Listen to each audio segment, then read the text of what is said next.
Queridos irmãos, queridas irmãs, esse vídeo é de número 546, Diálogo com as Sombras, Hermínio Miranda, Vaidade e Orgulho. Então, dando sequência aqui,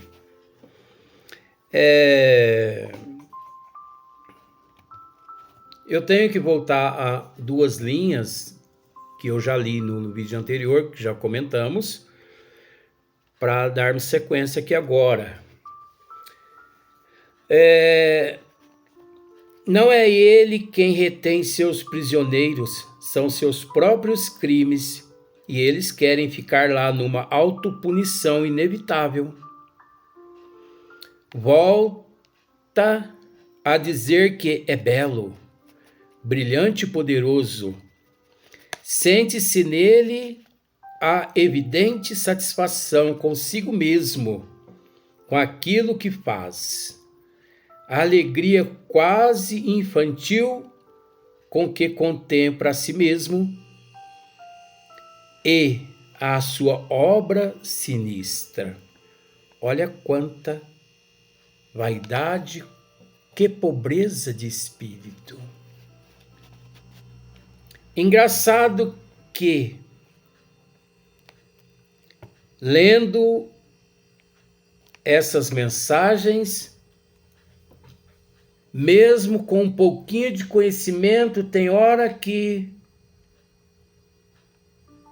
me bate aquele sentimento: gente, será possível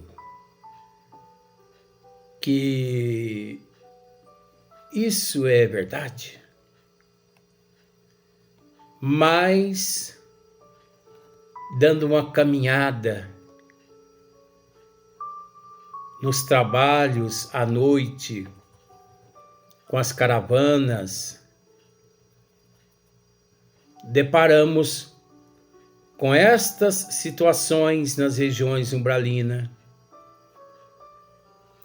e muitas vezes, milhões de vezes piores. Fez com alguns companheiros encarnados um pacto. Hermínio Miranda dizendo que ele fez com alguns companheiros encarnados um pacto. Poder versus poder. Ele os ajuda a conquistarem uma fatia de domínio no lado de cá da vida, e eles lhes dão, por sua vez, a parte que lhe toca. Olha para você ver. Os pactos. Mas não existe pacto, Luiz. Não existe, na verdade. Não existe pacto, na verdade. Por quê? Porque esses pactos, eles são perecíveis. Não são eternos. E por não possuir vínculo com o amor, se dissolve, se desintegra. Mas é preciso entender que existe nas regiões umbralinas, na cidade das trevas, esses seres que se comprometem um com o outro, igual aqui na Terra. Por exemplo, exemplo, tá? Aí eu vou inventar uma historinha assim bem simplesinha, só porque eu podia pôr uma coisa horrenda aqui, né? Mas não, eu vou uma coisa bem simples, bem simples. Tem um canteiro de flor no jardim de uma casa.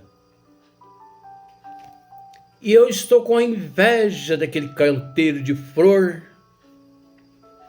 E eu passo ali e penso: que flores lindas, mas bom se essas flores estivessem lá no jardim de casa. Só que eu não tenho coragem de entrar ali sozinho e roubar aquelas flores. Aqueles pés de rosas, né?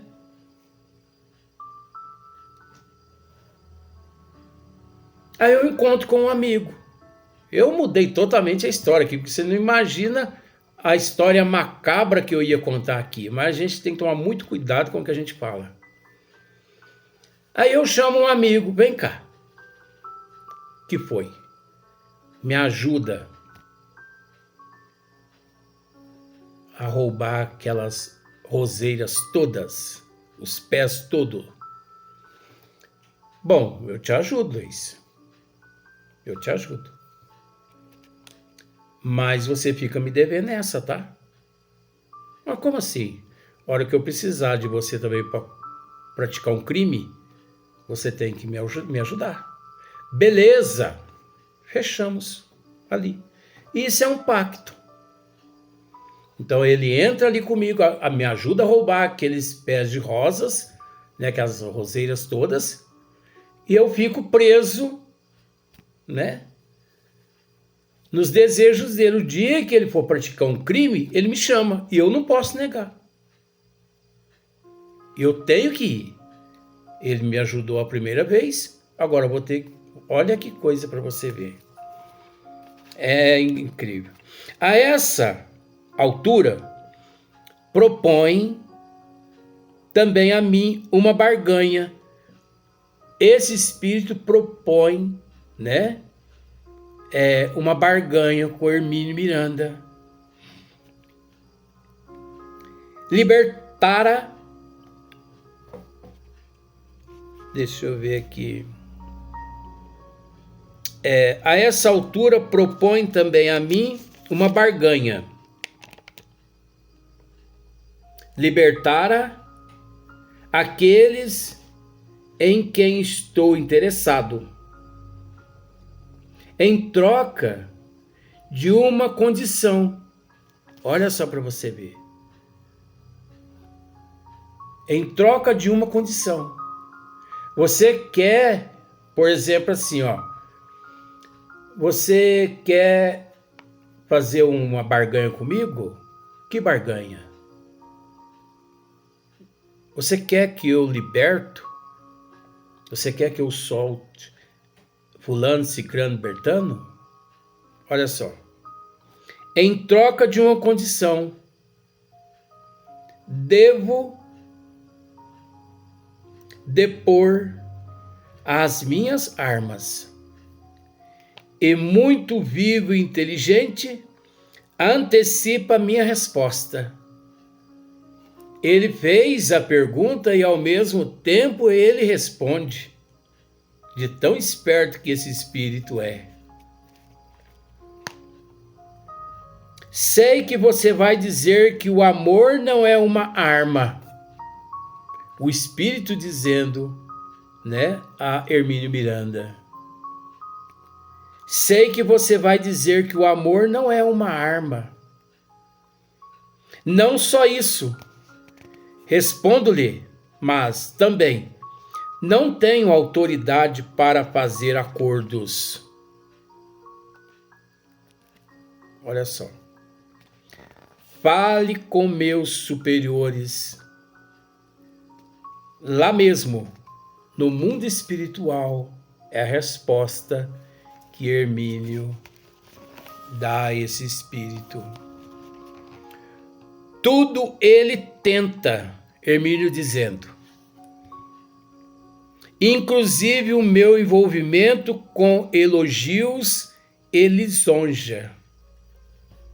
Depois perde a paciência, indignado, não está acostumado a resistências assim, irracionais e tolas. Ele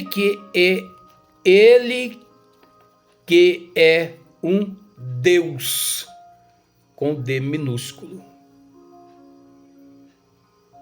Esse espírito, por muito esperto, por muito inteligente, ele não contava que ele reencontraria Você vai entender por que reencontraria. Ele não contava que reencontraria com um inimigo dele de existências passadas, que fora Hermínio Miranda. Mais esperto, é óbvio, no amor, que ele, intoxicado no ódio. Coitado, Hermínio dizendo, como é difícil cair do pedestal, mas vai aos poucos cedendo, e enquanto entra em crise, o pior lhe acontece, pois vê sua beleza física desmoronar-se lentamente. Isso que é terrível. Porque a pessoa, ela se apresenta ali naquela vaidade, naquele orgulho, naquela luxúria, ostentando uma beleza externa inenarrável. Mas de repente, tudo vai murchando devagarinho, tudo vai se desintegrando, porque a verdadeira realidade se apresenta. E é óbvio que a realidade é a interna, a externa é ilusão, a externa é fantasia, é pobreza de espírito, a externa é primitivismo, a externa é mantido pela vaidade, pelo orgulho, pelo egoísmo. Então, o pior lhe acontece, pois vê sua beleza física desmoronar-se lentamente, ali, através do médium. Enquanto um súbito e estranho processo de envelhecimento destrói-lhe as belas feições. Imagine só aquela beldade, aquele Deus do Olimpo, vamos pensar assim, com D minúsculo, é lógico, que é da mitologia. De repente, tudo aquilo ali começa a demolir, desmorona, e de repente ele se vê na condição de uma múmia dentro de um sarcófago, igual às múmias encontradas nos sarcófagos no Egito. É horripilante para esses que de fato são vaidosos, orgulhosos, que humilham, que desfazem, que destroem a vida de milhões de pessoas que passam por cima uns dos outros por coisas insignificantes, que pensam neles e não no outro. Continuando. Houve choro de crianças. Ele começa a ouvir choro de criança, de crianças. Houve choro de crianças. Tê-las ia sacrificado? Provavelmente. Não só a beleza externa começa a se desintegrar, como ele começa a ouvir choro de crianças. Crianças provavelmente que ele as sacrificou em determinado período em sua evolução.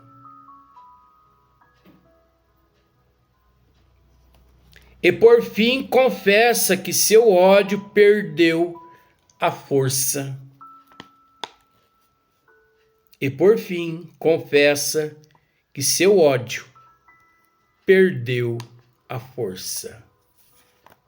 De fato, chega o momento da transição para todo mundo. Não é de um momento para outro. Pode ter certeza que um espírito desse manifestou através do campo vibracional dos médiuns naquela casa ali centenas de vezes. Um trabalho imenso na erraticidade. Os mentores espirituais tiveram com ele, realizaram nele cirurgias e mais cirurgias. Semanas e meses, porque não até alguns anos, tratando aquele espírito. Chega um momento que esse ódio, esse rancor, essa vaidade, esse monstro, ele perde a força. É natural. Eterno, só o amor. O ódio, o rancor, a raiva, o ciúme, o orgulho, o egoísmo, é o amor que, de certa forma, se corrompeu.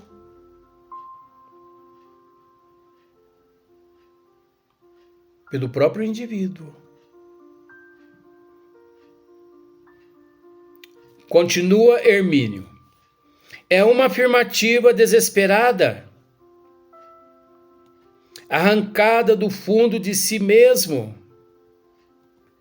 Essa afirmativa perdeu a força e por fim confessa que seu ódio perdeu a força. É uma afirmativa desesperada, arrancada do fundo de si mesmo. E não deve ter sido fácil para ele reconhecê-lo. Eita, gente, não é fácil. Olha, eu vou dizer para você uma coisa. Acostumado a lidar com esses nossos irmãos, eu posso dizer para você. Quando eles chegam de fato a confessar, conforme esse nosso irmão aqui confessou, que seu ódio perdeu a força, olha, é porque ele realmente chegou no fundo do fosso. Ele teve que chegar no fundo do fosso para admitir isso aqui. Porque se ele não chega no fundo do fosso, ele não assume a verdade. Porque não há nada mais doloroso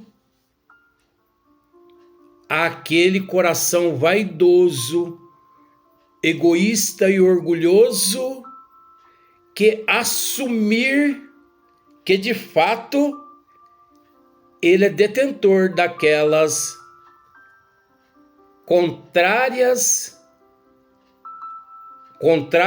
atributos. Porque não deixa de ser atributo, não deixa de ser qualidade. Mas é qualidade. Que precisa devagarinho ser trabalhada para desfazer. Então, para o indivíduo chegar a esse ponto e reconhecer que seu ódio perdeu a força, olha, ele precisa chegar no fundo do fosso.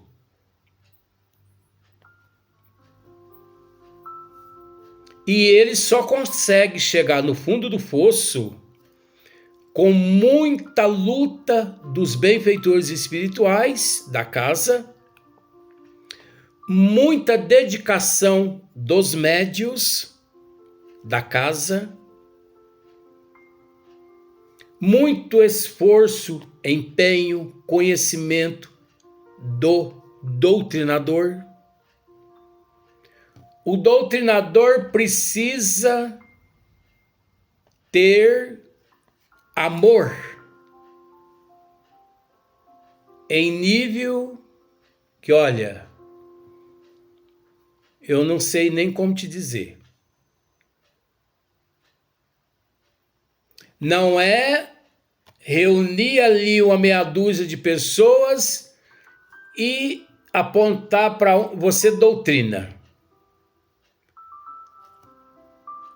Espírito, fulano, incorpora aqui nesse médio aqui.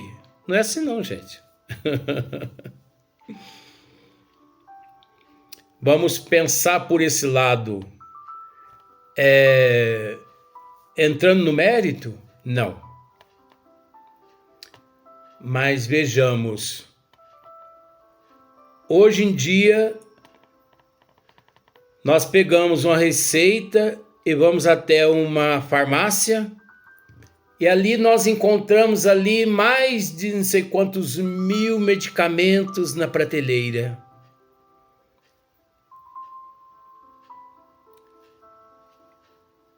Compramos o medicamento, vamos para casa, voltamos para nossa casa, tomamos, melhoramos, mas eu acredito que ninguém nunca agradeceu a Deus por aquele medicamento que ele tomou ou toma. Tem mais. Ninguém nunca que agradece a Deus por existir os laboratórios e os técnicos, os cientistas, estudando, dessecando tumores, estudando plantas e mais plantas para fabricar aqueles medicamentos. Ninguém nunca que se lembra do laboratório, dos especialistas ali trabalhando dia e noite, os especialistas trabalhando, criando, estudando. Ninguém nunca. Mas por quê? Vaidade, orgulho. Tem a ver, sim. Continuando, porque está encerrando essa parte aqui. Vó já me puxou a orelha aqui. Vamos, meu filho.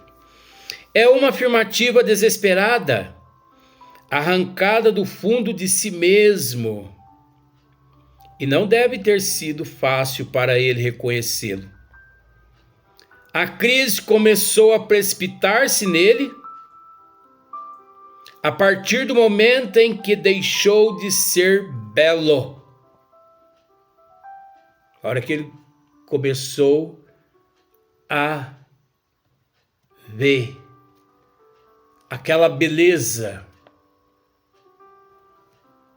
se desintegrando, ele entrou em crise. demonstrada a ele próprio, a insuficiência da vaidade física. As demais vaidades também entraram em colapso. Olha que ponto que nós chegamos. Nós, Luiz. Sim, gente. Todos nós não devemos nos esquivarmos através do desculpismo. Pois eu não sou assim, Luiz. Olha, gente, eu não ouso a dizer que eu não sou assim, porque o processo é tão sutil. O processo é tão minucioso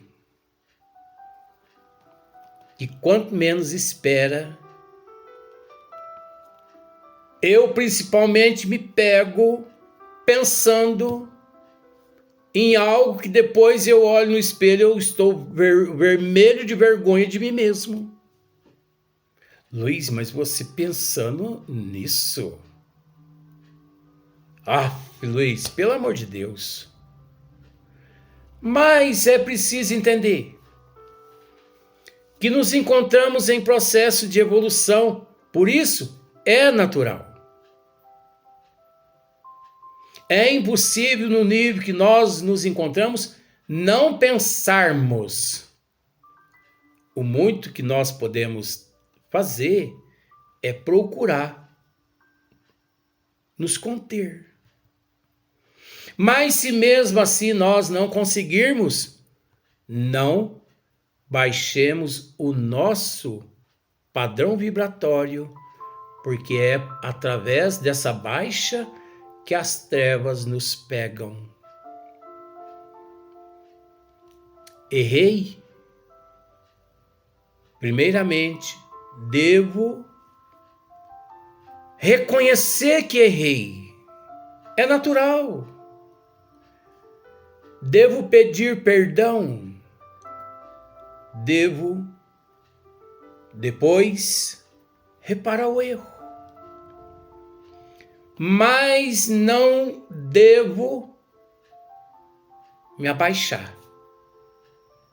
Não devo baixar a cabeça e me entregar. Porque se eu baixo a cabeça e se eu me entrego, eu não consigo me levantar depois. Nem com a ajuda de Deus e com a ajuda de Jesus. Aí você pode me dizer, mas com a ajuda de Deus e com a ajuda de Jesus, você consegue. Não depende de Deus nem de Jesus. Depende de nós darmos o primeiro passo. Porque não é Deus. Não foi Deus e nem Jesus que pensou e que agiu inadequadamente. E sim, nós. Então, assumamos a nossa responsabilidade.